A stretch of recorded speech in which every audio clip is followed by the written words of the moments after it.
Okay, so now we're going to look at transformations, and we're going to look specifically at the way shapes move.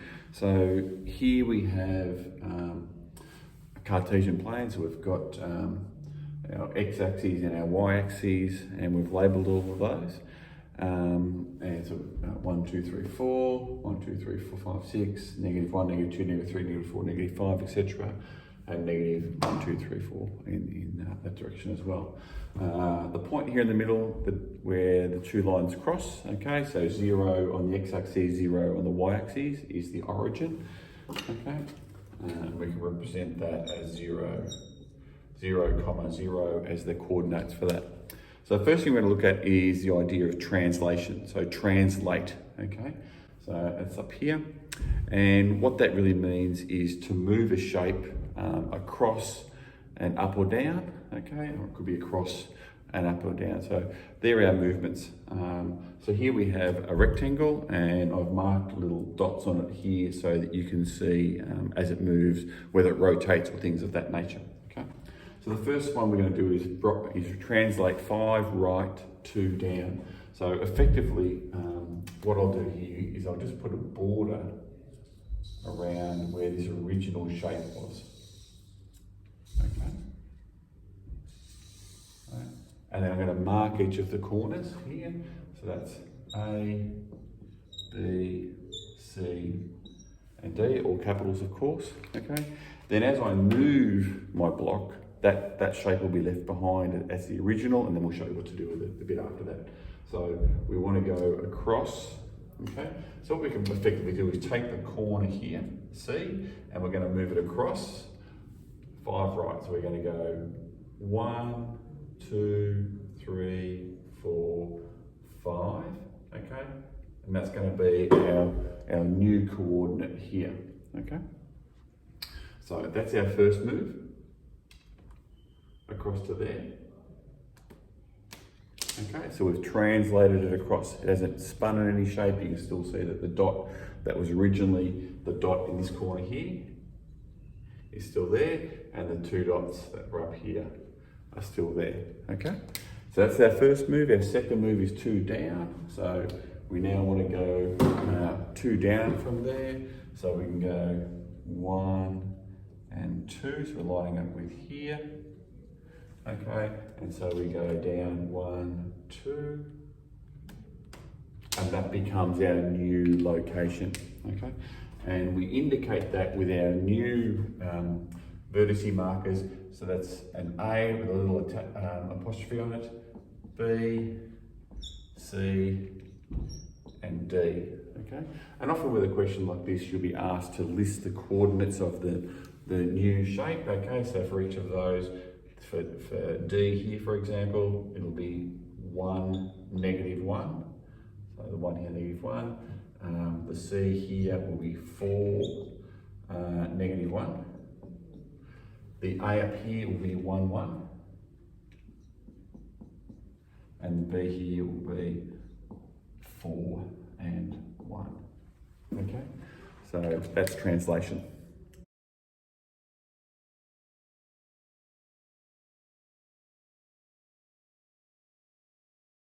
Okay, now let's have a look at the idea of reflection, okay? And with reflection, what we're going to imagine is that we're placing a mirror onto our Cartesian plane at some point. And what you'll be told is it'll be across some part of it. So we'll start off with the easiest one, which is across the x-axis. So that's this axis here, the x-axis here, which effectively means that y equals 0. Okay, so often this will be written as across the x-axis, or it might be written as across where y equals 0, so there'll be a line. So we've got our shape, it's sitting here currently, here, A, B, C, and D, okay? And then what we're going to do is we're going to reflect it. So imagine the mirror sitting here, and when you look into that mirror, you can see that this image through the mirror, okay? So it's got to be that same distance away. So this shape actually reflects across to the same distance away from the original. So it's 2 away from the x-axis, so it's got to be 2 away there, okay? And that gives us that same perspective that it's been reflected, okay? Now, if we did, so our new image will be here, okay? And then what we need to understand is that you can see here that the D, here, the 2 dots, is now is closer, okay? So that becomes D1. The 1 in the distance becomes A1, okay? C here, and the B is this corner down here, okay? All right, so you see that that's the furthest one away here, it's the furthest one away there, okay? So unlike translation, where translation just moves like this, with reflection, it flips to there, okay? As if you've got to imagine that it's being reflected through a mirror. So let's have a look at the same idea, but with some different parameters. Okay, so now we're going to look at the idea of reflecting ABCD, which is our rectangle here, and we're going to express it across x equals -1. So what we want to do is x equals -1, and this is equal to the mirror line. Okay, so you'll see it referred to as that. So we're going to put our ruler on here, and we're going to rule a dotted line. Okay, so the dotted line indicates that it's the mirror line.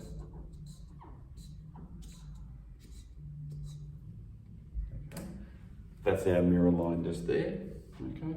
So now we want to reflect it across that. Okay. So we take our same image as before. Okay. So our same image as before. Okay. So here's our A, B, C, D, and we're reflecting it that way this time, okay? So when we go to reflect it across, we're going to go across 1, 2, 3 to the mirror line, and then it's going to go 1, 2, 3, okay? So this point here, D, will now become this point here, D1, or DI, okay? Now, once you've moved this point here, the rest of them will just fall into line. So all you have to do now is to mirror that across to there, and that becomes your new location, okay? So there's your mirror image here, is to there. So we have D1 there. We can fill in the remainder of the labels here. So we end up with C1, DI, like that. Okay, and that becomes our new image there, okay? So,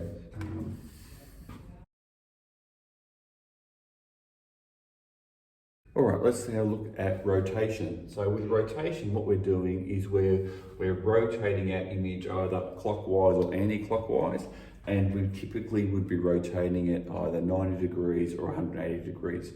I mean, technically speaking, you could rotate it any number of degrees you like, but by the sorts of questions we do, we tend to stick to 90 or 180 because obviously this is just a starting point in your knowledge and this sort of thing. Okay, let's look at the idea of rotation. Okay, so we've got our rectangle here. We've labelled it A, B, C, and D, and with rotations, what we're doing is we're moving the thing around the Cartesian plane in a rotating fashion, okay? Now, a couple of bits of information we need to know in order to do this. Firstly, we have to rotate it either clockwise or anti-clockwise. In this case, we're going to be rotating it clockwise, and we need to know how many degrees. So this is where a protractor could be used. Now, for the sorts of questions that we tend to do, we tend to rotate it 90 or multiples of 90. So 90, 180, 270, 360. With 360, obviously, it would end up exactly back where it started. And then we need to rotate it around a point. Now, typically we try to, you'll get questions that will say it'll be around the origin, okay? So we're spinning it around the central point, but you could be actually given some coordinates, and you've got to then set up your protractor on those coordinates and rotate it around that. Okay, so that's a little bit tricky. It's actually in the example that you see in the textbook, but we'll just do it around the origin because that's a simpler one to understand to begin with. So we're rotating our shape clockwise, okay? So as it rotates, and you'll notice the dots on the rectangle as it rotates around. Okay, so it's rotating, okay, and it rotates 90 degrees. Okay, and so here's our 90-degree rotation here. So we can see that here to here, okay, and we can see that that's a 90-degree rotation. So it's a right angle, it's rotated 90 degrees. And you can see that our B and our C have rotated around to their new spots here. And our D and our A have rotated around to their new spots here, and we can mark those in. So as our new coordinates for as our shape shifts. The extension of all of these translations, reflections, or rotations is that you can then be asked to combine them. So for example, you might be asked to rotate a shape clockwise 90 degrees around the origin, and then be asked to translate it 3 spots down, 2 spots to the left, okay? Or you might be asked to reflect it across the x-axis, in which case it'd end up down here. So that's how they get combined together.